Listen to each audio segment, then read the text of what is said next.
নমস্কার বন্ধুরা, আজকে রান্না করব ভাইফোঁটা স্পেশাল জলপাই কাতলা। এর জন্য প্রথমেই কাতলা মাছ কেটে ধুয়ে নুন হলুদ মাখিয়ে ভেজে তুলে নেব। আর এদিকে একটা বাটির মধ্যে জলপাই সেদ্ধ করে নেব এক চিমটে নুন দিয়ে। এবারে একটা মশলা তৈরি করে নেব। এর জন্য এখানে নিয়েছি ছোট সাইজের একটা পেঁয়াজ, 3 থেকে 4 কোয়া রসুন, 4 থেকে 5টা কাঁচা লঙ্কা, আর দেবো 1.5 চামচ কালো সর্ষে। এবারে মিক্সিতে এই সমস্ত মশলা নিয়ে একটা মিহি পেস্ট তৈরি করে নেব।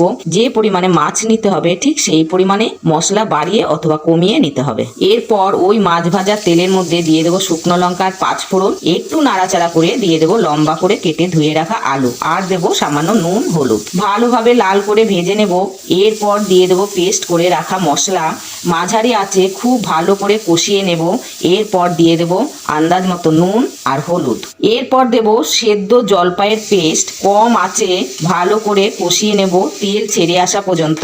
এরপর দেবো 1.5 চামচ চিনি। ভালোভাবে কষিয়ে এরপর দিয়ে দেবো পরিমাণ মতন জল। ঝোল ভালোভাবে ফুটে উঠলে দিয়ে দেবো ভাজা মাছ। এরপর আঁচ কমিয়ে 2 মিনিট ফুটিয়ে চেরা কাঁচা লঙ্কা আর ধনেপাতা কুচি দিয়ে নামিয়ে নেব। ভাতের সাথে ডাল, ভাজা, মাটন, চিকেন যাই থাক না কেন এই রকম ভাবে জলপাই কাতলা রান্না করে ভাইদের পাতে দিতে ভুলবেন না। ধন্যবাদ।